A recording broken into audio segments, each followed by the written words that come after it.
This week's show brought to you by Monday's article, which you may notice was not there yet again. Welcome back to another Boxscore Geeks show. I'm your host, Ray Alvarez. I am very excited. It's going to be a Lakers-centric show. We have on special guest Chris Ye. Chris, though, you might just have to be more of a regular now that the Lakers are relevant. So we're back, baby. Like Magic Johnson said, we're back. Heck yeah. Okay, so for those of you that don't recall, Chris Ye was on a few weeks ago to discuss our thoughts on Lonzo Ball and the Lakers before all of the draft, before Summer League, before all of that. So we'll include a link. Definitely listen to that. We'll let Chris get all of the shout-outs for his sites and stuff. But basically, the two things you can Google if you want to pause the podcast right now, you could go Google The Alliance or Google Blitzscaling. And then, of course, you can find Chris Ye as Chris Ye on Twitter. That's spelled Ye, Y-E-H, Chris, just like it sounds. And then Brian, sorry, the lead was really long. Didn't let you get into this. This show, as always, is produced, co-hosted by our own voice of God, Brian Foster. You can find on Twitter as Boxscore Brian. Say hey, Brian. What's up, guys? Always great to have Chris back on the show, and you back this week as well, Dre. I enjoyed Summer League a lot, so it'll be great to talk about it. I didn't get to watch any Laker games, but I do love Summer League. Yeah, I did not. I mean, this is good for me because I didn't really watch Summer League. My enjoyment, though, was watching Twitter.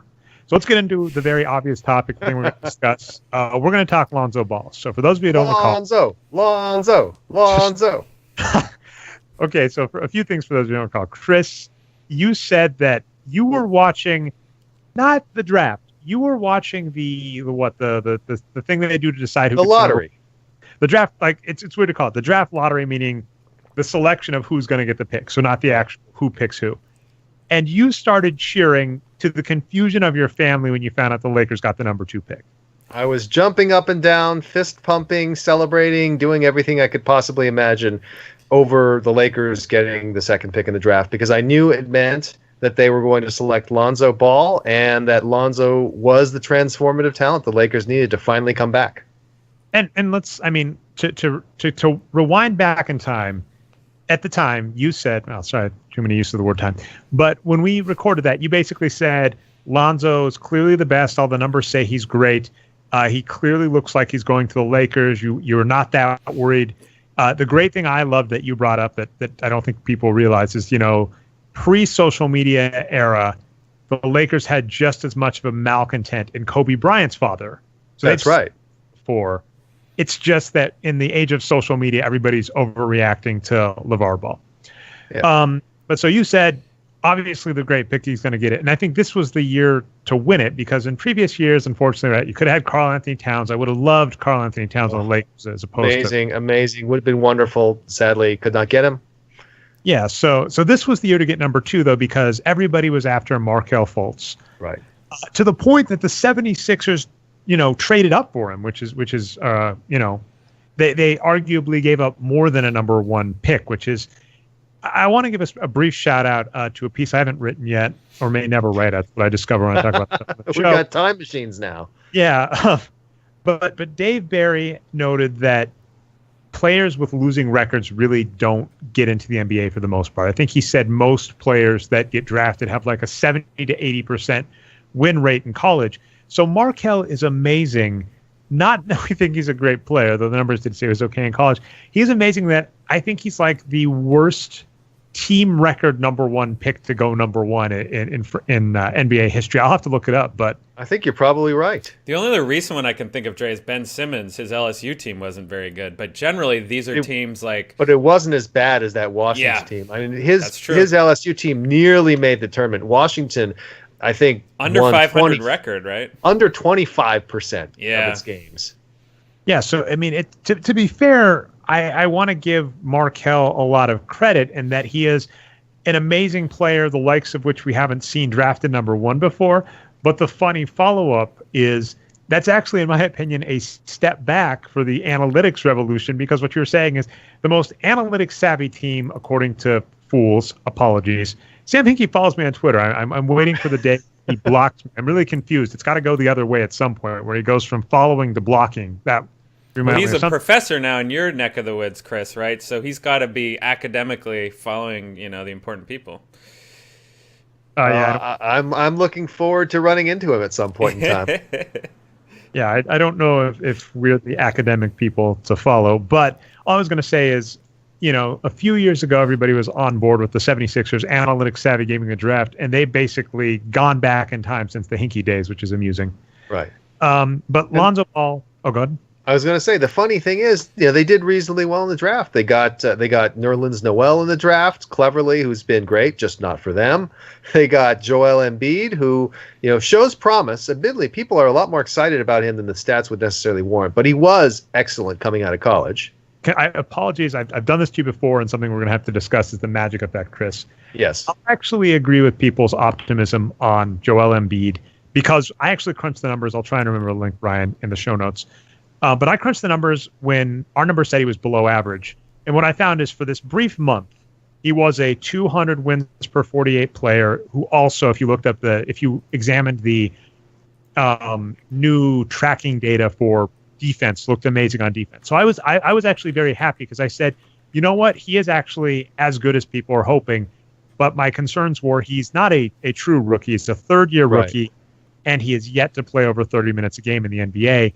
And then, of course, he goes down with injuries. So I think my real argument against Joel, I was actually on board the hype wagon of he is as good as he looks.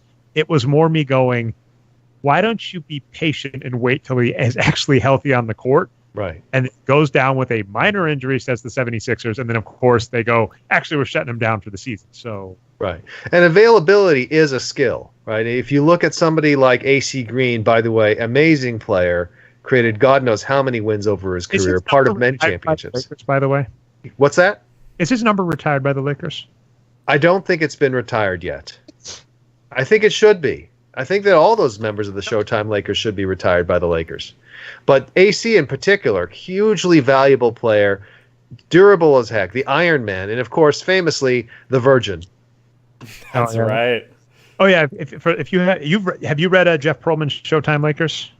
I think I have, but I'm not entirely certain. It might have been Roland Lazenby's book that I read instead. Well, there are a lot of good ones. I think my favorite personally, and it was co-written by Larry Bird and Magic Johnson. I think it was called "What the Game Was Ours." I love that one. There is and that 30 for 30 special on the Lakers and Celtics. I watch it whenever it comes on. Oh my God, I haven't seen that yet. So didn't that just come out, or is that a different one? It just came out recently. They had the Magic Bird one before. This one is a Lakers Celtics from the 80s one. And what they did, which I thought was really interesting, obviously they have the footage, they tell the story of the Lakers and the Celtics in the 80s, but they have two separate narrators. One Boston narrator, Donnie Wahlberg, and one LA narrator, Ice Cube. Oh, well, there, man, how have I not watched this yet? I think I saw it, got really excited, and then a bunch of stuff happened. So But okay, so let's see. Where were we? So AC Green, you're talking longevity and being available, huge. Yes, longevity and being available are important. And, again, I hope Joel Embiid stays healthy. I think that from a fan standpoint, just watching him play is amazing. He looks awesome out there. And I think it sounds like from what you're saying that during that brief period, he was awesome statistically as well. So I'm keeping my fingers crossed for him. Yeah, I mean, it's just always funny. And this brings us back to Lonzo Ball perfectly. It is funny how people get so optimistic, pessimistic on young players so quick. So, remind me, you said for the Ringer, right? So, yes. What was in the tweet? I think it was Danny Chow for the Ringer, and he tweeted something out, which was like Lonzo, how things work with Lonzo. Game 1, bust. Game 2, need to get a Lonzo jersey. Game 3, need to get a Lonzo tattoo. Yeah, and I mean that was what happened. The very first game, Lonzo, how bad did he shoot in that game? 2 for 15. Jeez. All right. So yeah, he shoots 2 for 15 in the first game, and then as we noted, his overall true shooting to the end of summer league, I think, was 48.7%. We were talking this pre-show, and I actually crunched the numbers for the wrong year, but summer league I think is around 51% in terms of true shooting. So he shot poorly in a league that shoots poor. So we shouldn't be happy about that. But he started on a bad foot. That's only 6 games. So, I mean, he took 89 shots, if I recall. So what? He missed 13 of his 89 of the however many shots he missed. 13 of those were in game 1. Right. And he fired up, and the numbers are amazing. Over the course of the summer league, he fired up 7 threes a game and hit on 24% of them. But that's actually good because as we've we've learned, the gravity of a player actually depends on their shooting attempts rather than their shooting percentage. What? This is one of those discussions that's been happening recently, again on basketball Twitter, as they say, and in the podcastosphere. So I can't remember who it was who was looking at this, but somebody was doing an analysis of gravity, which is the extent to which a player distorts the defense. And this analysis showed that the better correlation for how much a player distorts a defense is the volume of shooting from three-point range rather than the percentage, which makes sense because if somebody just doesn't shoot, you still don't have to guard them. Yeah. Okay. So I can give a lot of credit to this kinda. And as long as it's approached correctly, which I'm sure there are some smart people that do, I'm fine with it. Because I think one thing that people miss in the NBA when they talk about bad shooters is everybody in the NBA, for the most part, can shoot well in a game. They would destroy you in a game of horse. And we're even talking the centers that, only shoot 60% from free throw. Even those guys, they could take a mid-range shot, consistently nail it in horse that would just destroy most of us casuals. Well, Dre, just think about watching the warm-ups for an NBA game, right? Like, they're hitting, 20 straight shots like it's nothing, in the warm-ups. That's just how much the defense matters. Yeah, Ben Gulker, friend of the show, who you can find, I think it's BR Gulker on Twitter, used to write a lot about the Pistons. He would talk, he actually played college ball, and not like D1 going to the NBA, like just college ball. And he was saying that, everybody on the team, they would do practice drills, like you're saying, just, warm-ups with no guards. And, they were consistently hitting, 60% from far out just regularly. And that was, that wasn't Kentucky with the best players who are all going to the NBA. That was just his school, which I've already forgotten. So, yeah, I think to your point, because that is hugely important, is people miss the idea that you don't want to leave anybody unguarded for the most part in the NBA. Even, that's always a joke about Rondo, but when they say you don't have to guard Rondo, what they mean is you can give Rondo 3 seconds to take a shot as opposed to a second and a half. That's right. And so gravity, right? I actually agree. Like the idea of stretching the floor by actually taking the shots, that's hugely important because if you don't shoot, they're not going to. What we've always kind of talked about is trade-off, meaning if a player like Kobe does stretch the D, which he did, but what ends up happening is he shoots below average from those locations instead of passing the ball. Well, even if he stretched the D to make better opportunities for his teammates, if they don't actually capitalize on those opportunities, the net effect is he hasn't helped out, which is why players like LeBron James and Magic Johnson. I mean, Magic Johnson, for what it's worth, did take a lot of shots and did connect on a lot of them.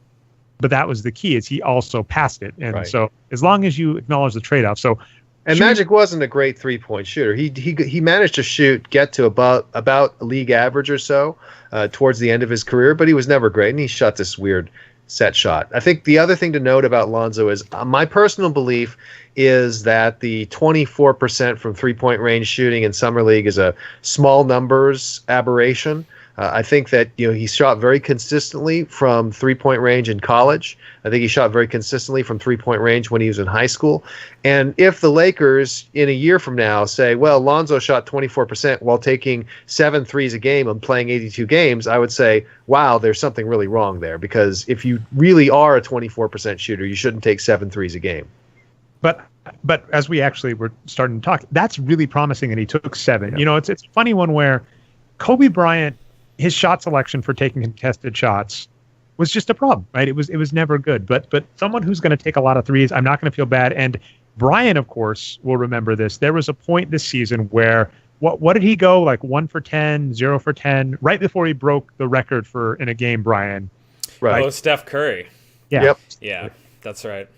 Yeah, that's right. I forgot that. Yeah, his cold streak happened right before the hot streak. Yeah, that's how it goes sometimes, right? It's just statistics, law of small numbers. In fact, we like to point this out on this show quite a bit. There's a famous Radiolab episode where they go and talk to a statistics professor who does this coin flipping experiment with their students and try to simulate what a random amount of coin flips would look like. And they know who's cheating because it looks too random and there's not enough streaks. So there you go.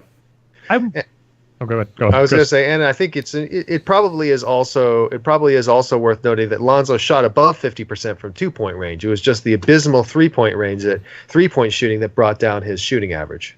Did you actually watch the game? What was his shot selection like? Because obviously, if what you're saying is true, if he shot above 50%, and brief rant time, NBA.com, you suck. The stats for Summer League are freaking terrible. They don't include free throw data. They don't include offense versus defensive splits. Huge shout out to Real GM for having broken down Summer League data, although I'm still sad because I couldn't get game by game. I really wanted to look at the progression, and I might actually have to go through articles now to find his box score game by game. But yeah, was he shooting was he doing Morey ball? Was he doing layups and threes? Excellent question. So I, in fact, watched nearly all of the Lakers games. I watched as many as I could. That's the sad state that Lakers fans have been reduced to, which is watching Summer League games. But, it was pretty amazing. I will also note, I think that they probably read that for the first time ever, Summer League games in the Las Vegas Summer League were sold out as a result of the Lonzo Ball effect. Or, I mean, you could give it multiple, maybe Fultz as well. And then, of course, also, let's just note. It was only Lakers games that were sold out. Oh, so wasn't anybody else? Okay, well, yeah. Well, to be fair, that's a better market, right? Yes. So I watched Lonzo play, and he definitely was playing Morey ball, which is his natural style. This was one of the big criticisms of Lonzo coming into the league. He doesn't shoot from mid-range, and he didn't really shoot from mid-range very much in Summer League either. I would say that his shot selection was fine. So he shot a lot of three-pointers. Those three-pointers were largely open. One of the big criticisms that people had, which, again, I think is spurious, is, his shot takes a long time to get off. Not actually true, as we just discussed in the previous podcast. Sports Science showed that his release was actually only a little bit slower than Klay Thompson's release. However, what did happen was he was taking three-point shots, he was open, and he just missed them over and over and over again. He kept shooting them because he was still open, and he kept missing them. And if people want to act as if that's somewhat anomalous or a Ricky move, let's not forget that exact pattern of behavior from the two-time, back-to-back, only unanimous MVP in NBA history, that got Cleveland a title. That, a 6-game stretch of a three-point player shooting horribly cold from three is why LeBron James, has that third ring. That's right. But what I would also say is there were a couple of times when he actually did do a few things in mid-range. So I saw him, for example, take a floater or two. Actually looked pretty good taking the floater. And I also saw him take one or two sort of longer two-step in pull-up jump shots. So as a whole, I think Lakers fans should be encouraged by what they saw from his shooting. Oh, awesome. And yeah, sorry, my phone just buzzed at me, which is incredibly rude, but, need it for passwords to log into stuff. So that'll be my official excuse for why it's on next to me during the podcast. Let's see. The other thing I wanted to say, let's see. I'm trying to think if there's anything else Summer League related, because obviously Lakers fans, the back and forth, the Markelle Fultz got injured, right, which is amusing for if you just believe in curse 76ers. Well, let me talk. Let me talk a little bit about what I saw in Lonzo. And again, as we always say, there is a danger in allowing your eyes to take over your perceptions as opposed to looking at the numbers. But watching Lonzo play was astonishing. I mean, if you watch the highlight packages, that really was happening all the time. He was pushing the ball ahead. He was getting those ridiculous long outlet passes. And, despite the shooting, he still, in the end, averaged 9.3 assists and 7.7 rebounds a game. And let's remember that his assists did lead everybody in Summer League. So absolutely. And I think he still had around a 3-to-1 assist to turnover ratio, which is pretty good. And, we'll see. The Lakers, it's debatable how good they are at this point. But I would assume with better NBA talent, some of those passes won't get turned over. The players will get open easier. Right. And I would also say, again, if I were to look at the Lakers, I think, won 26 games last year. They actually produced about 21, 22 wins, so they outperformed their win production. I think if you take D'Angelo Russell and replace him with Lonzo Ball and sort of look at the numbers that way, I would expect Lonzo to produce 10 more wins than D'Angelo would have produced, so they very well could be in their 30s. That's interesting because I don't want to get this. I don't want to be this person because it's too easy to get optimistic and think that Lonzo could start as a star player, which is very rare. But, your point, 10 wins better than D'Angelo. What people miss is D'Angelo is actually a bad player. So if Lonzo Ball, I think, is an average NBA player, and above average NBA player, that could be huge. I'm actually trying to get some highlights going just so I can do that. And I heard a lot of people just really wowed by his assists, and I think that's going to. There were some assists that were just mind blowing. So when you look at the highlights, there's a couple. There's one assist where there was a long rebound, and I can't remember which team it was against. It might have been the Sixers, might have been the Mavericks. There was a long rebound, and Lonzo, as he was scrambling for the rebound with two other opposing players closed in, actually punched the ball forward because he saw that Alex Caruso was running free and punched the ball forward to Caruso for a breakaway dunk. And by the way, if anybody is watching the show live, the video, if you're watching my eyes, I'm actually watching a highlight package. It's astonishing, isn't it? I know. I'm actually a hugely against the. Oh, that was sick. Yes. He passed like 90% of the court what? Okay. Yeah, we showed about 2 or 3 minutes of his highlights, Dre, just before this, and even his shot looks pretty good to me. Like, it's kind of a weird angle, but it looks very consistent. And to go back to the D'Angelo Russell point, he is a net negative producer, right? He was negative 2.9 points over par per 48 minutes. So, Ball doesn't have to produce 10 wins on his own. He's got to dig out of that negative hole first. So he could do it. I think he could do it. Yeah. And there's one of the interesting points about Lonzo and D'Angelo, and I think D'Angelo has potential. He's never really, when we look back on his numbers, when he was coming out of college, he was one of the top shooting guards in the country in that year's draft. And I think obviously the Lakers are very glad they took him rather than Jahlil Okafor, who most people thought they should take, because I don't think the Lakers could have traded Jahlil Okafor and gotten rid of the Mozgov contract. People still believe that there's value in D'Angelo Russell. Nobody believes there's any value left with Jahlil Okafor. So in the end, I think he was a reasonable selection. I was going to ask you about that next. I had to turn off the highlight reel because I was going to keep ignoring you, Chris. The one amazing one, I'll see how good your memory of all of these. Yes. One is he starts going for a drive, and his drives look ridiculous as well. Yeah. And he runs into a guy. He falls over. As he's falling over, he passes to I don't know who number 7 is. Yes. Number 7 on the 3-point line is shocked he doesn't get the call for a foul, but number 7 drills it anyway, so it doesn't matter. Yeah, it's amazing. His court awareness and his feel for the game are, I wouldn't say unprecedented because obviously Magic Johnson exists, but astonishing. I mean, the number of times during the Summer League when he grabbed the rebound and instantly flung it 70 feet down the court. I've never seen anything like it. Even Kevin Love. I think Kevin Love had the capability to throw these absurd outlet passes. He did it with about 1/4 of the frequency that Lonzo does it. Yeah, what I'll say, you just said the eye test. And I was going to say, I'm actually largely against the eye test. A point made by Coach Nick over at B-Ball Breakdown that I love. It's about defenses. He says, you take any player and you take a 10-game stretch, you can make a highlight package that makes him look like a horrible defender. There's just going to be some plays that they miss, that they give up on, that they're frustrated, that they get, let's not forget Allen Iverson. A huge part of his career is that he crossed over Michael Jordan, I believe, as a rookie. Right. And to be fair, Michael Jordan was 3 billion years old at that point, and it's one play, whatever. But, that can happen. So I kind of go for, this is a very common phrase, I think internet security, but lots of places of the trust but verify. Right. And so, to be fair, Lonzo Ball's shooting numbers are not impressive, but what's odd is if you take out threes, he shoots fine. That's right. That's where I worry. It's, that was LaMarcus Aldridge's problem. We might talk the Spurs in a bit.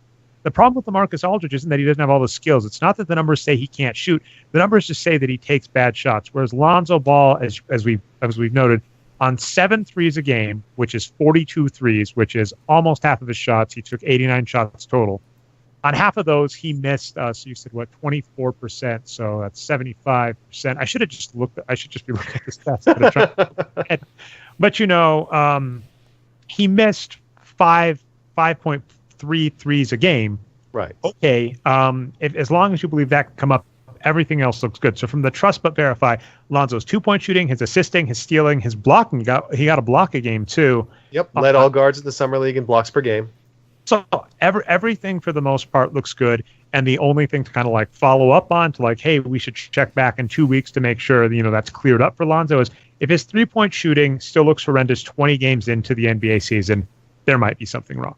And I think the other thing to mention is, there's a lot of, again, it's very dangerous to get caught up in the narratives.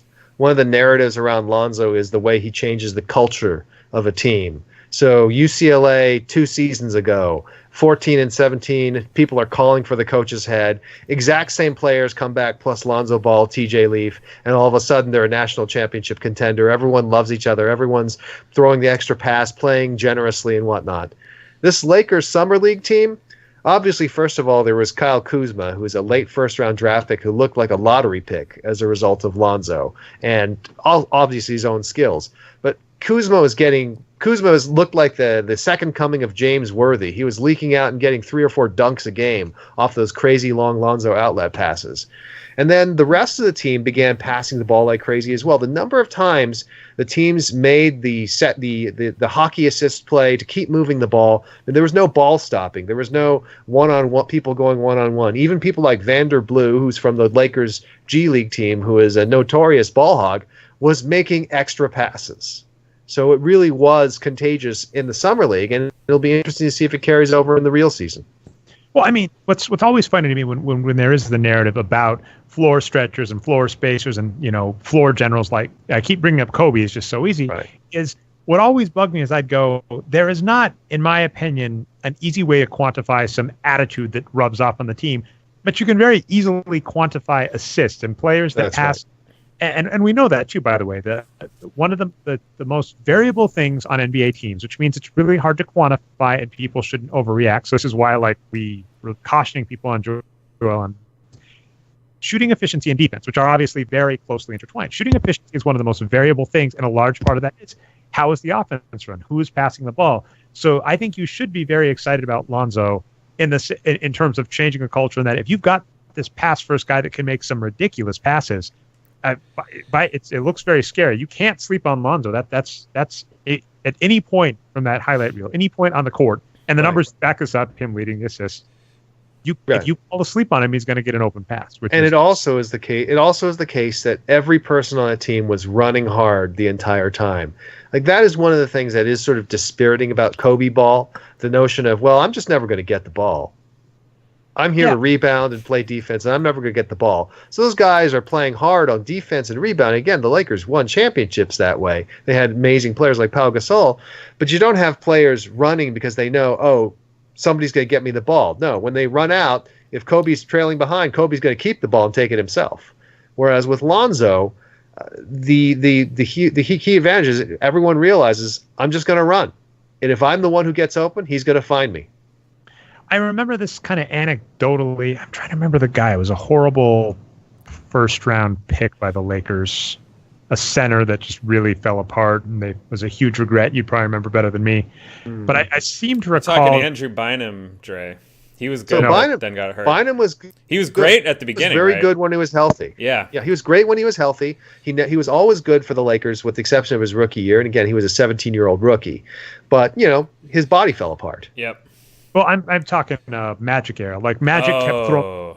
He wasn't looking because he was like, you always have to be ready for a pass from me. So that's kind of. Well, I mean, during the Magic era, I don't think they had bad centers. I mean, Vlade was very good with Magic. He didn't play major minutes, but it was a huge threat. I'm trying to remember. I'll look it up, Chris, even if I don't put it on the show notes. But it was just a horrible mistake on their part that they regretted immediately. It was like one of their few bad first-round picks in that string of the 80s where they were just doing amazing. Yeah, and again, the Lakers have killed it with late first-round picks in throughout their history as well. AC Green, one of the last picks in the first round. By the way, we were talking AC Green pre-show. I looked up AC Green retired jersey. The first hit was a Bleacher Report that says his jersey should be retired. So seriously, Lakers, what's your deal? AC Green's name should be up there.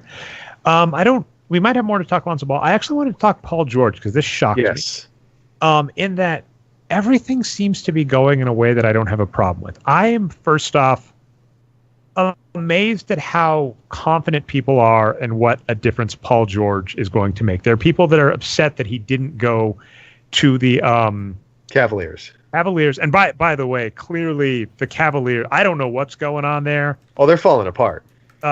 They fired what's his name? Griffin, the GM. Yep. They fired him while he was attempting to trade for Paul George, right before the draft, with 1 year left on LeBron James's contract, and LeBron James went out of his way to compliment him on his way out the door, which that's very telling. Oh, yeah. It's a disaster in Cleveland. Just an utter disaster. And apparently the rumors are getting worse and worse where there are people saying Paul George was given the go-ahead to talk on the phone with Griffin. And by the way, one other important thing to note about Paul George, and again, it's not clear to me that Paul George is ever going to be the player that he once was and how valuable he'll actually be. But for those of you who actually do value Paul George, and of course there's LeBron James as well. It's important to note that the Lakers have players on their roster who share agents with both Paul George and LeBron James. Why? Yeah. Like one good draft and Lakers fans are back on board. But to be fair, if there's a team that's had BS like that happen in one season, it's the Lakers. A funny person to mock. Someone was talking about trading the Rockets should trade for Melo, and that is something that's on the board. Whatever. Oh dear God. I was like, what? Here's what would annoy me if that happened. I'd be amazed for Melo, because Melo wouldn't be that worse than Ryan Anderson.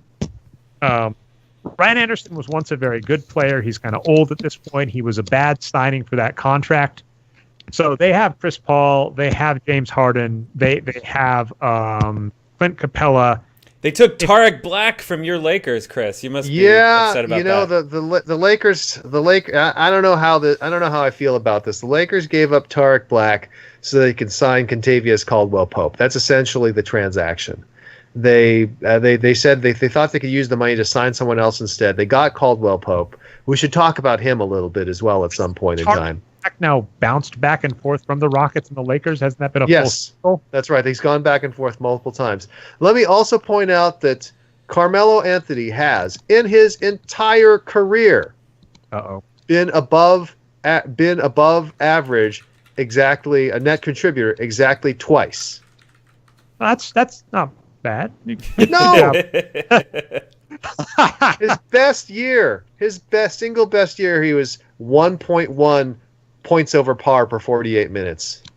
And usually for those that don't know, for stars, we usually look for about 3. And what that means is Melo on a team of average players playing another team of average players a full NBA game, you'd expect that team to win by 1.1 points. The best players in the league usually range from 3 to 6, which that would be huge. If Vegas said a team was going to win by 5 points, heavy favorite you'd bet on them. So that's the truth. But all I was going to say is, if Melo ends up on Houston, I'll laugh because he's going to get credit for doing fine, because arguably he's not that much of a downgrade from Ryan Anderson, and that's just more to their construction.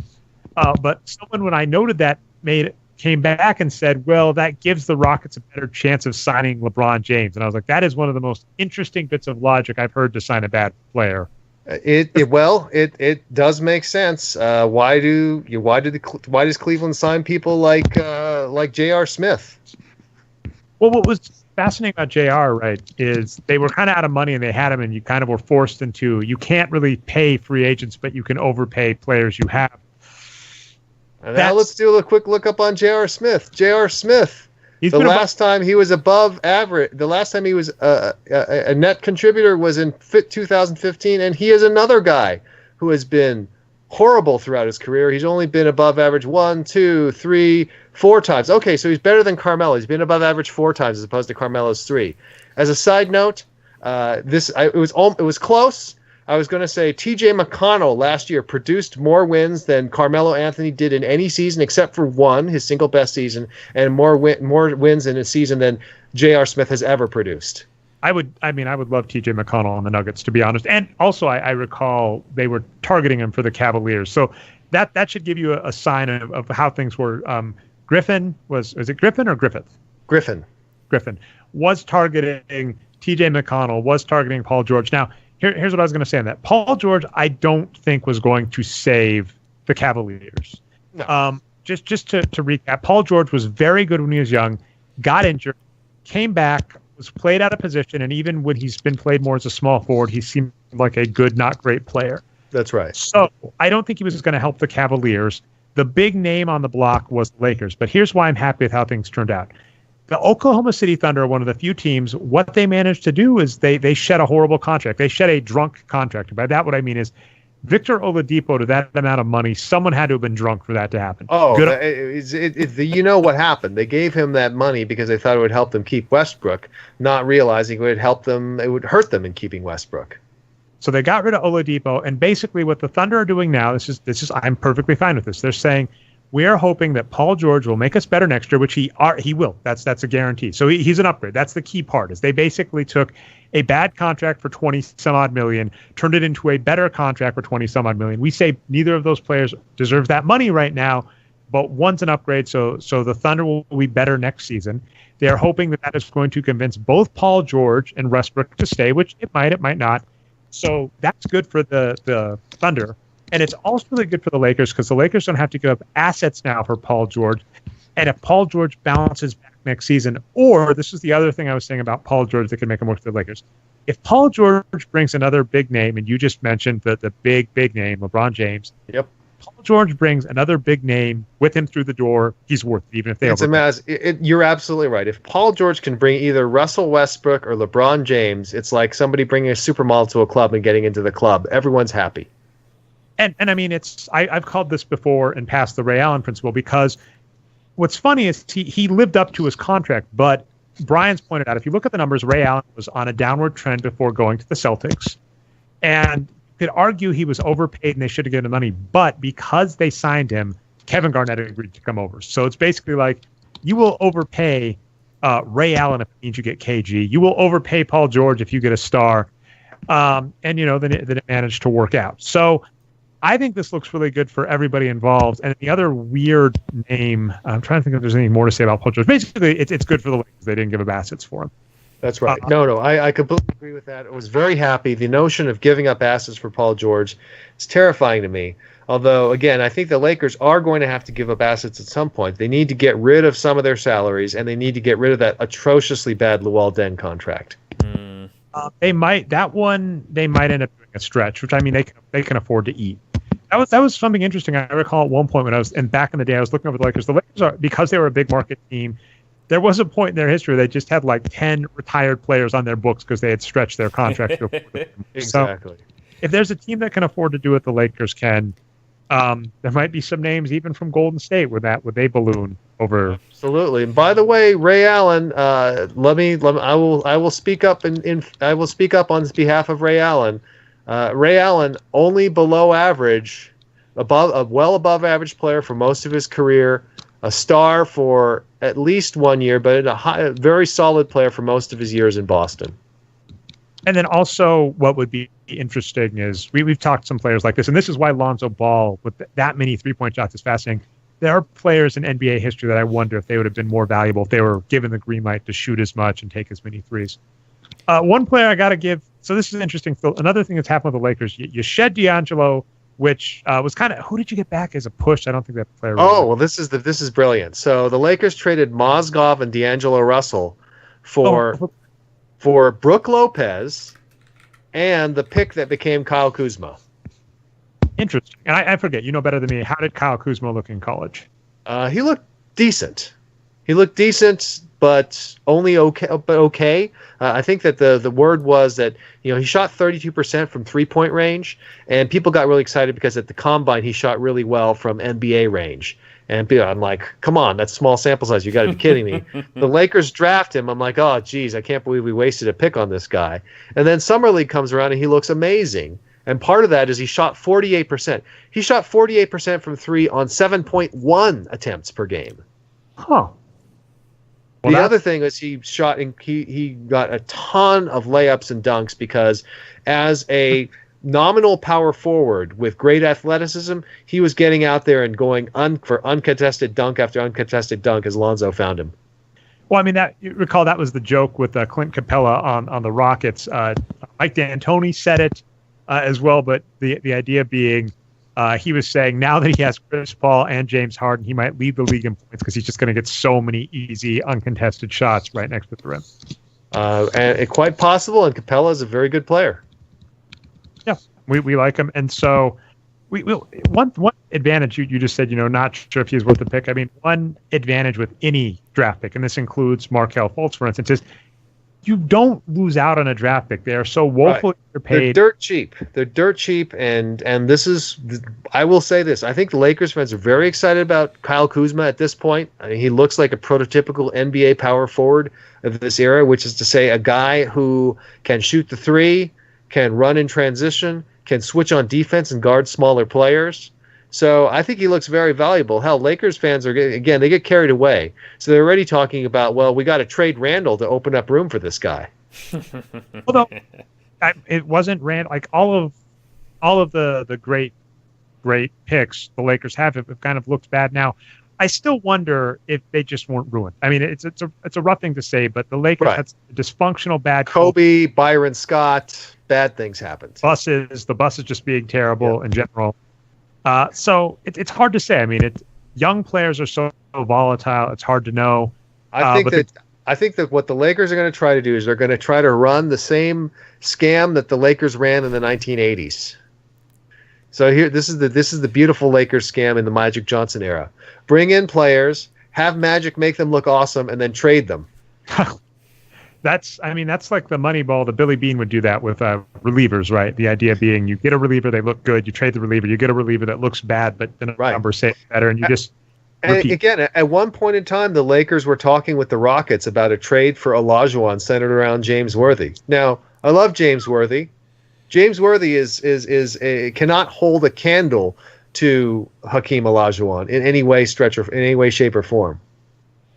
Yeah, well, you do. I mean, I know I got you into the comment section for this, but I did, again, the Jeff Pearlman book.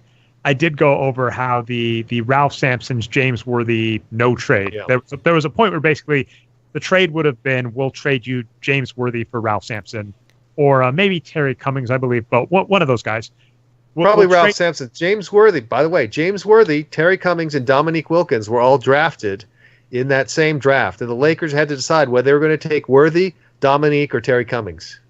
Yeah, and I think Terry was just injured. But what I'm saying, it was the Lakers would have traded the Clippers the number 2 pick for the number 1 pick, who would have become Terry Cummings, James Worthy, maybe Dominique. So, Dre, now that we're back to this era, the Lakers drafted Eldon Campbell in 1990. Is that the center you were thinking of? He had a pretty mediocre career. Oh, okay. I tried. The other book, I have a Kindle where I can search. Kindles are great for that, by the way. Get a book, Control Find. It's fantastic.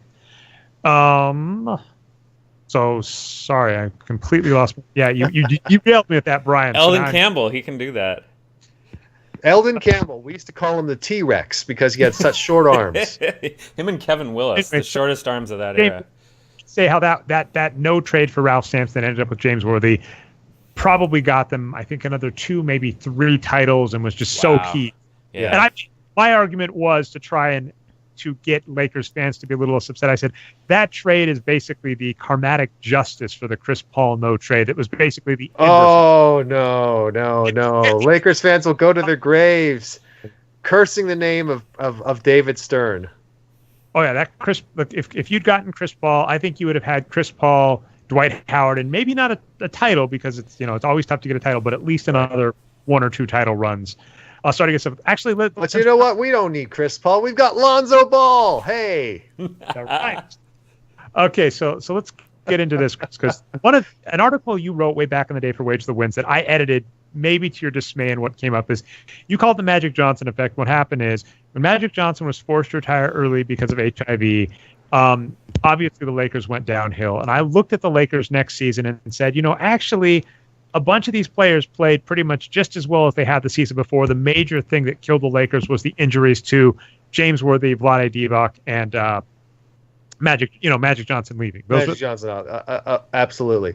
So I mean, then the thing to remember is that was in the old days before we had Boxscore Geeks. So I actually had to work off of basketball reference numbers for the Magic Johnson effect post. So that's why there was such a discrepancy, because I had to use basketball reference win shares numbers instead of win produce numbers. I was using them as a proxy.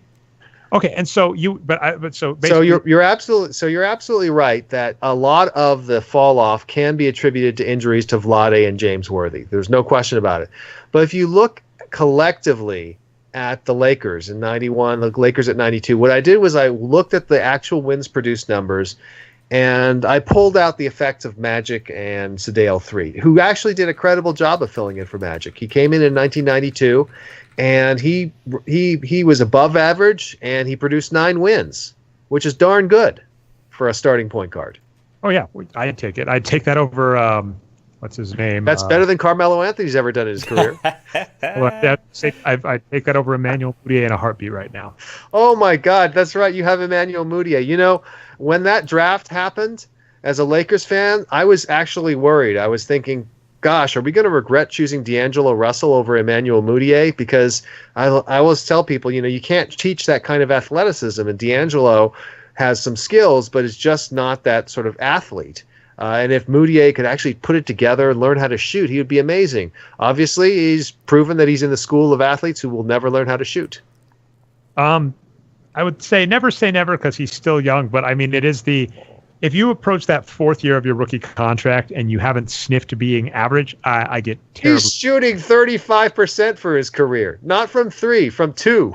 I can't even remember the name, but the stat, Chris, is his rookie season, his volume plus efficiency is the 2nd worst all-time NBA single season ever. Like, presumably the worst is Kobe Bryant's final season. No. That's. I mean, he made that should be telling. That's how bad Mudiay was. He made Kobe Bryant's final season look good. Yeah, if you came up to me and said, "Would you take Emmanuel Mudiay or Kobe Bryant's final NBA season?" I'd go, it would make us a better team. I'll take it. That's so frightening and terrifying. By the way, when you say you took out Magic Johnson and Sedale, yes. I'm going to get his name wrong. So Sedale Threatt. So the Lakers in '91 produced essentially 59 wins. Magic accounted for 21 of those wins. Then in '92 they produced 38 wins, and Sedale Threatt accounted for 9 of those wins. So, you know, what happened along the way? Well, what happened was all the non-Magic, non-Threatt Lakers declined significantly. They went from they basically had about a 25% decline in wins produced. Now, some of that is injuries to Vlade and Worthy, but it's also apparent in another set of numbers, which is looking at the number of assists. So in '91, the Lakers averaged 25.5 assists a game and scored 106 points a game. And in '92, they averaged 22 assists a game and scored 100 points a game. And you know, you take out Magic and Threatt, and the Lakers without Magic or Threatt actually, you know, because of the fact that Magic was so ball dominant, they actually racked up a few more assists. But the fall off from Magic to Threatt was just so great; it just was an offensive hole the Lakers couldn't dig out of. Yeah, I mean, I think to that point, there's a lot to be said for just how much Magic meant. And then, like I said, the only funny part to me when I dug into them is I was like, well, obviously he made them better, but it wasn't like they got worse without him there. It's just that you can't take a player that hits home runs off your team and not replace them with a home run hitter and hope that you'll be okay. Right. But there were additional factors, and again, we will have to someday look this up. I mean, this is one of those grand questions.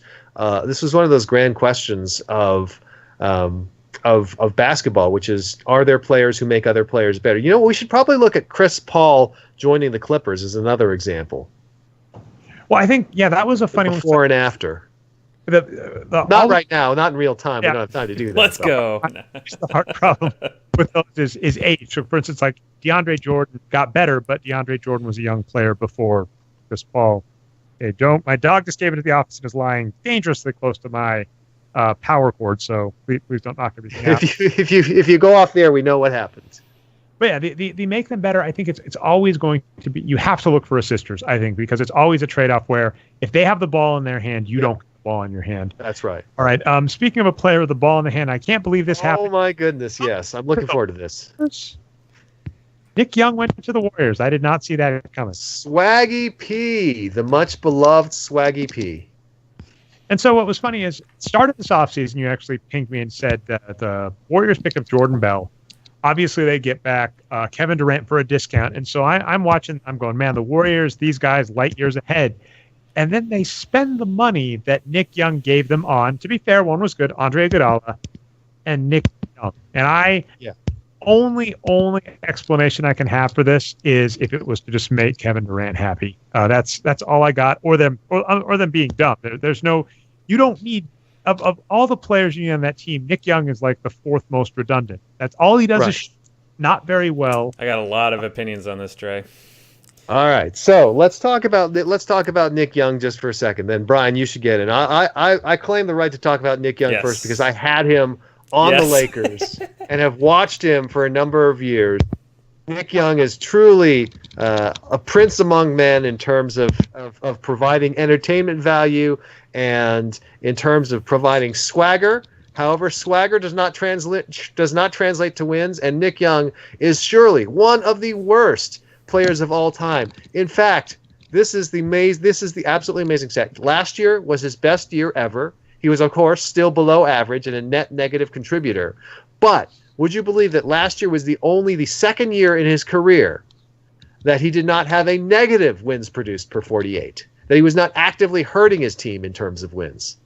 And so, I mean, what's funny about that note is when we say negative, we truly mean it, because obviously if you're a team that wins 20 wins per game, you have to have some players that generate those wins, but you are still a below average team. When you are negative, I talked about like Emmanuel Mudiay as well a lot.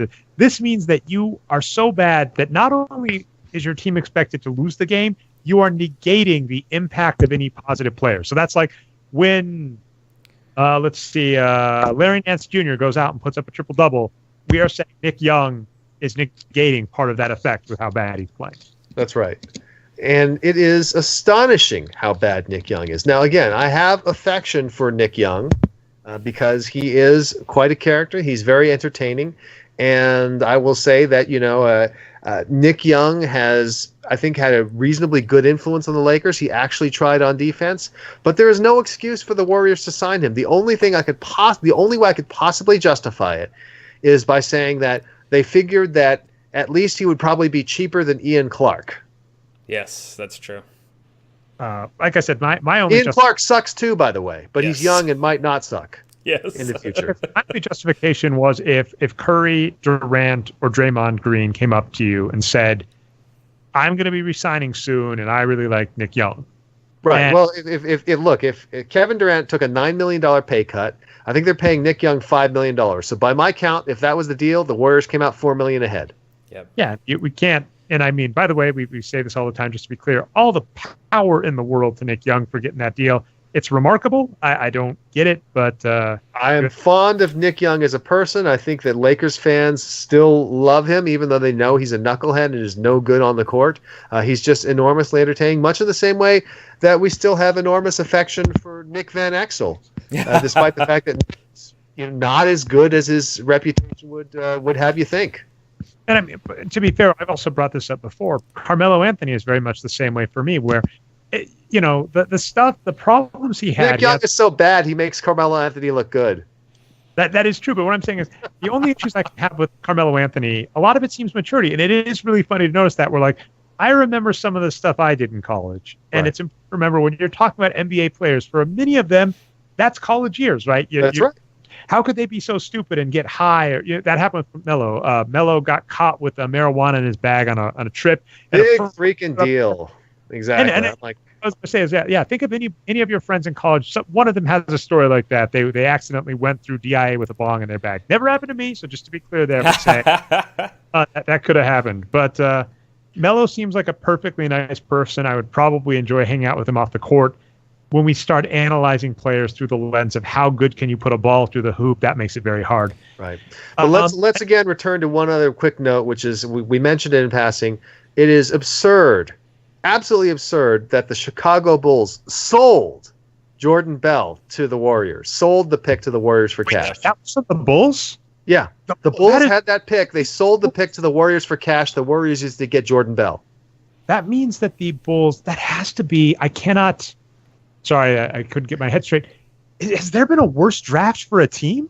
No. Has there been a worse offseason for a team? I can't imagine, except for the Bulls when they lost Pippen and Jordan back in 1998. Well, they knew. They knew that was happening ahead of time. That wasn't like an active one. It wasn't like they traded Pippen and Jordan after that season. Right. Pippen and Jordan knew he was retiring. Pippen and Rodman knew they were leaving.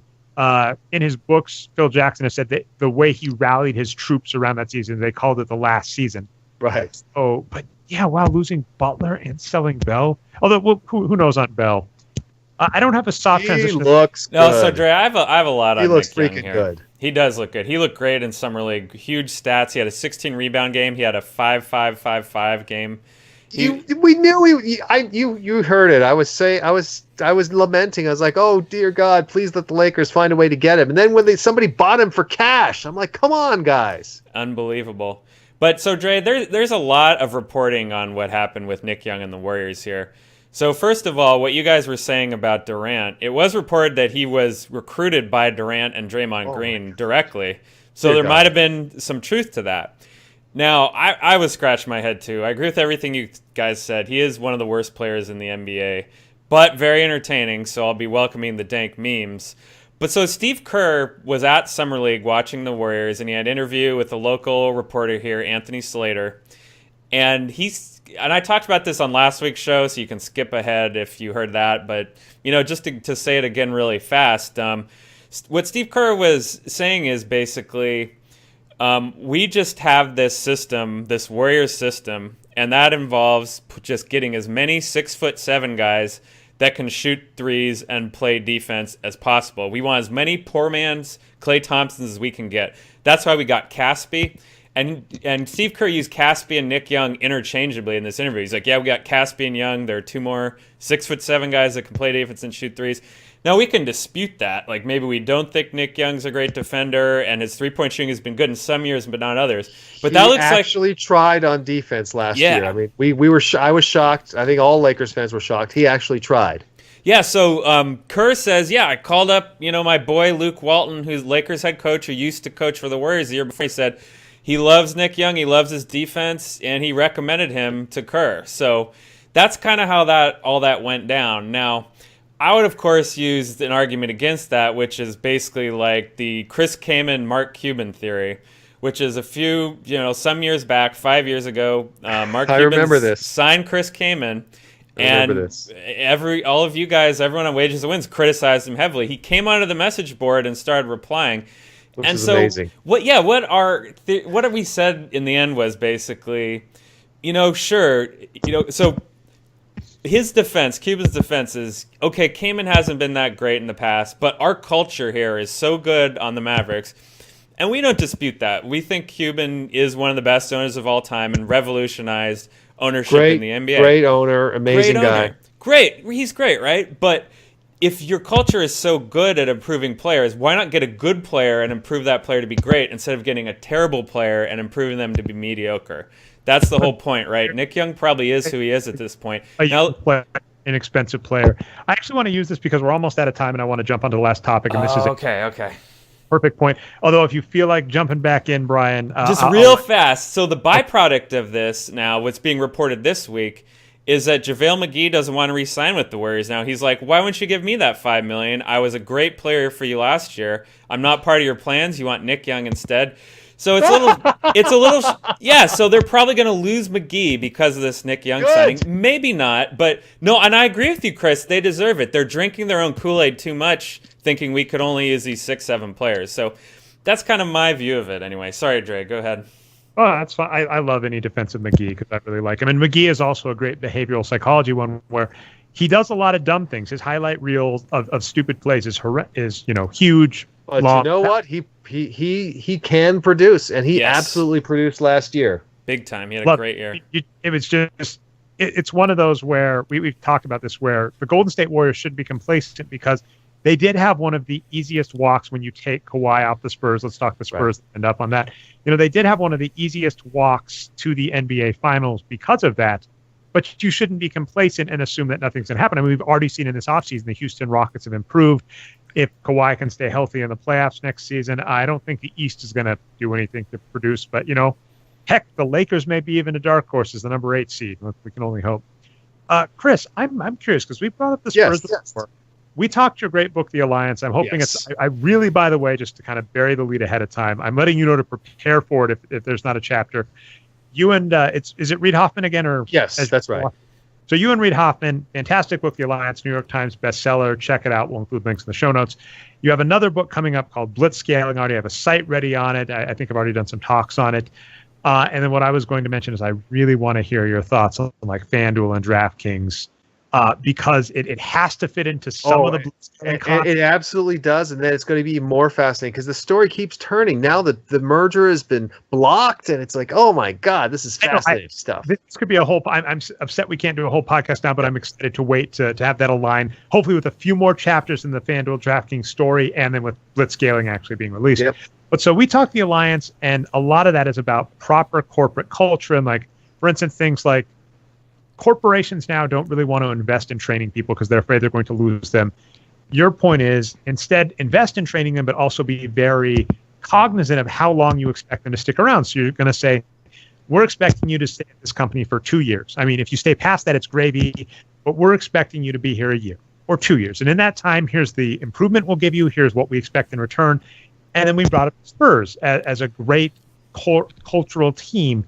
And what's been really fascinating is the Spurs seem to have been falling down in the last couple seasons. The two major moves they've now done is they gave $20+ million a year to LaMarcus Aldridge. They just signed Rudy Gay for $9 million a year. And it's odd. And the only major thing that's changed, for those that don't know, is it's a lot back in NBA history. The Spurs were part of the ABA, the American Basketball Association, that was a competitive league with the NBA. They merged together, and as Dr. J points out in his book, it was a capitulation by the ABA. The ABA just got absolutely destroyed in that deal. Additionally, there was the St. Louis Spirit was a team. They wanted to join the NBA. They didn't. In exchange, they said, hey, you're not letting us join the NBA. You have to give us part of your television revenue, which at the time, right, 1970, saying, give us your television revenue. They're like, who gives a damn about television revenue? Gate revenue is the way of the future. So they gave up basically 1/7 of the television revenue. So every team in the NBA that used to be in the ABA, this includes the Spurs, the Pacers, and the Nuggets, and the Nets, all had to give 1/7 of their television revenue to the St. Louis Spirit owners. And that happened for years. Eventually they netted over $500 million, but they settled finally. So the Spurs, for the first time in forever, actually had a full salary cap to go with. I mean, because yes, they had normal salary cap, but the Spurs for years always had this extra, we're losing part of our television revenue, so we've got to be more frugal. So as soon as they were allowed to not be frugal, they kind of fell off. And I'm curious if you had any opinions. I know we're almost out of time. So right. Opinions on the Spurs corporate culture, because they changed from a multi-legged, frugal, smart, only sign good players team to a team that's now signed multiple bad players. And you mentioned pre-podcast, Chris, to me, Jonathan Simmons, they just gave him all that money. We looked him up. He's not a good player, at least not right. yet. Well, they didn't give him the money. Orlando gave him the money. So that was actually a good move on their part to let him go. But again, with the Spurs, it's an interesting question. What's going on there? I don't actually know. I think that, in general, with the Spurs are sort of like death and taxes. I'm not going to start betting against them just yet. But we have to actually, wonder what's going on there. So I think that the explanation might very well be that same arrogance explanation that we have for the Warriors and Nick Young. The notion would be, hey, we're the Spurs. We can bring anybody in, and he can come in and become a great player, and we'll be the place for the retreads and the cast-offs, and they'll revamp their careers and become amazing with us. And no matter what, we keep winning. Well, it's easier to always keep winning if you have Tim Duncan, and then you supplement him with Kawhi Leonard. Yeah, I mean, the big three for years, right? That was they went from David Robinson and Tim Duncan to David Robinson, Manu Ginobili, and Tony Parker. So those guys did keep them, and then they transitioned seamlessly into Tim Duncan. By the way, just I have to give a shout out to Tim Duncan. Some guy was asking about rivalries, and I said one of my favorite rivalries was Tim Duncan versus LeBron James, and he said didn't count because Tim Duncan was so far past his prime. Tim Duncan, in the last year that they played the Cavaliers in the finals, led the team in minutes per game in the finals. I think was like first in rebounds, second in points per game. Tim Duncan was still relevant against LeBron James. On one leg. Jeez. Amazing player. I love Tim Duncan. Here's an amazing fact. You know who do you know who produced the second most wins on the Spurs this past year? Spurs. It's Kawhi first. Obviously, Kawhi first. Powell? No, it was Dwayne Dedmon. Oh yeah, Dwayne Dedmon, who they let go in free agency. I don't know what's going on. I mean, the year before they let Boban go, and you'd be okay letting Boban go, but then they give a big contract to Powell. So it's kind of like, it's not like they're letting players go for the money and us going, cool, that makes sense. It's you're letting players go for the money and then spending the money on. I love Powell, by the way. I'm not saying. Oh yeah, again, Powell played well last year. He was still a star. It looked like .210 wins produced per 48. So still a good player, but again. The Spurs bringing in people like LaMarcus Aldridge and Rudy Gay, it looks an awful lot like they think we can bring in some yay points players and convert them into real players. That's the best explanation. That's what it looks like. I just had to bring it up because I saw Rudy Gay on my timeline. I was like, what is going on? I don't understand what's going on with the Spurs. I've got a wild card for the Spurs, though, guys. Kyle Anderson only played 1,020 minutes last year. I love slow-mo. But he is looking great. Like, if he emerges and becomes that starting wing player next to Kawhi Leonard, that could be a great core for the Spurs. I love slow-mo to death. He is awesome. I remember watching him when he was a freshman at UCLA, and it's just awesome. Endlessly entertaining. Great player. Oh, I call those moves. I dubbed it back in the days when Rick Fox was on the Lakers. I dubbed it the slow motion break. Literally, it was slow. Rick Fox was slower than every other player on the floor, and every now and then there'd be one of these slow motion fast breaks where he'd be trailing and somehow just get to the basket. By the way, Rick Fox, I think, has to be my favorite NBA player who transitioned to acting. He's done so much great work as an actor. I love him. Yep. Going all the way back to Oz, but also a special shout out to him in the movie Eddie, starring Whoopi Goldberg. I've watched that movie. That is a horrible movie, and I've seen it multiple times. I don't know. He's also an esports team owner now, as you guys probably know. He owns Team Echo Fox. He had a player win an event at the Evolution Fighting Game World Championship last weekend. So that is too perfect of a transition. I'm going to let us shout outs and then do outro. Sounds good. And by the way, Rudy Gay, also a bad player, but not as bad as Nick Young. Right. That's true. Nick Young's gold standard is not necessarily the bar I want to use for teams. I love you, Swaggy. The memes will be dank this year. Oh my God! And just imagine him up and see. Do you know what the real reason they got him was? Oh, for the parties, right? For the parties. Absolutely. It was clearly for the parties. Look, what you want as a basketball player, let's say you're a basketball player in the Warriors, you know that you're almost certainly going to win a championship. You've already got a couple of championship rings. What do you want to do now? You want to have some fun during the season. You need a wingman. He's going to be Draymond's wingman. Nick Young's going to come in. He's going to know this. There's an expression that they use on the some of the Lakers podcasts. I think it might be I can't remember if it's the Locked On Lakers podcast. I think it's the Locked On Lakers podcast, but they describe it as, why do players want to come play in LA? They want to hang out with a bunch of Instagram models. Works for me. That's right. And I don't think we're being funny here. I think this is actually true. This is 100% true. Why do they go to LA? Why do they go to Miami? I mean, you know what? You never hear people talking about, hey, Orlando's a destination. Orlando has no state income tax. Orlando has a rich owner. Guess what? Same thing. Orlando doesn't have South Beach. Sacramento, right? It's in California. We had one of my favorite pieces. Dave Barry noted how great Utah was as a destination for a college professor. So that's, of course, what you want to do. How you want to approach, and 20-somethings NBA players go to Utah. College professors love it. Quick additional shout out to Bill Simmons' running mate Jalen Rose, who used to talk about when he was in the NBA, how when he went to certain towns like Milwaukee, he would import groupies from other cities to be there. Yeah, you'd need to do that in Milwaukee. I like the airport. It's not too crowded. I'll give it that. There's not enough local talent. You got to import the talent. Jeez. So that's what Nick Young is going to be in charge of. When they head to Milwaukee, Nick Young is in charge of making sure the party is hopping. I'll try and keep tabs on that, although, it's an hour and a half away from me. I'm going to go there for the airport at this point. All right, so Brian, you had some shout-outs that are esports related. Oh, yeah. The rest of some more selected EVO winners. But first shout-out, Game of Thrones is back. I love the first new episode. We'll be talking it on this show, I'm sure, now that summer and less NBA is going on. That was awesome. But here's my Evolution 2017. Shout out to some of the winners. I teased it there. Echo Fox JDCR beat his teammate Saint, who won last year in the Tekken 7 finals. Marvel 3, I really enjoyed this. This is the last ever Marvel 3 at EVO. It's going away because Marvel 4 is coming out. It was won by the local young gun, Ryan LV from Las Vegas, and he beat one of the best Marvel players of all time, Chris G, who won last year. So that was another really hyped finals. And just to finish it off real fast, in Smash Melee, Armada repeats back-to-back EVO titles, beating the fellow Smash god Mango from California in the finals. Armada's from Sweden, of course, one of the few European great Smash players, along with Leffen. And, of course, the big one, Street Fighter V. This went down, Mandalay Bay Event Center, where all the fights happen. And it was pretty crazy.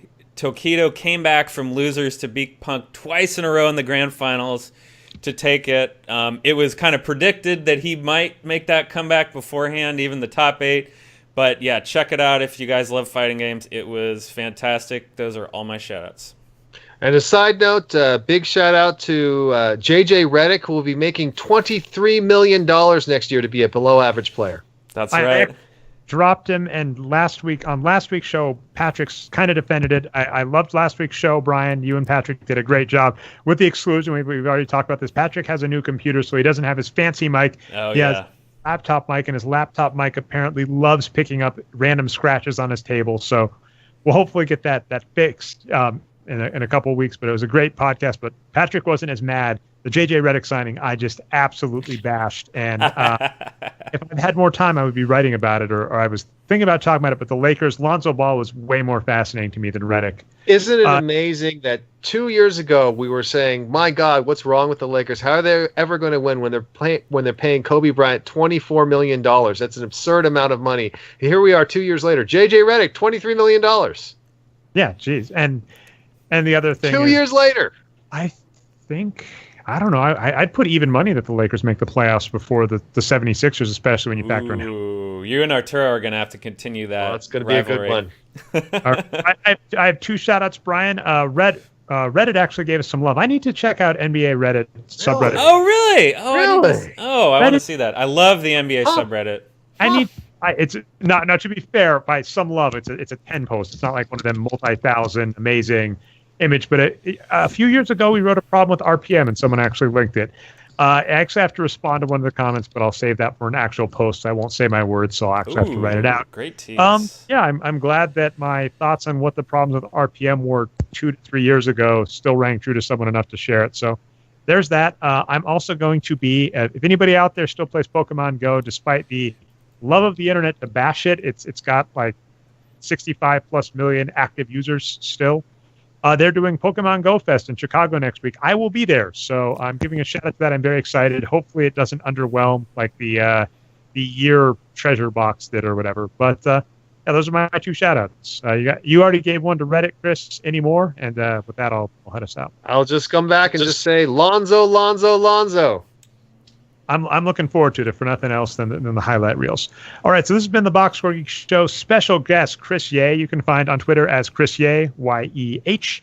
Also, your fantastic blog. Looked like you had a little more time to blog, Chris. I think I missed you over the 4th. I was traveling for 4th of July and stuff. But you go back and check out a lot more Trump stuff. Yeah, a couple of reasons, because we were talking how your writing had dropped off. But chrisye.blogspot.com, Adventures in Capitalism. Definitely do a search for Blitz Scaling and keep an eye out for that book. If you haven't bought The Alliance, it's probably tax deductible if you're self-employed or do anything related with business. So if you haven't bought The Alliance, check that book out. Anything else to plug, Chris? No, I think you did a fantastic job. No wonder I keep coming on the show. All right.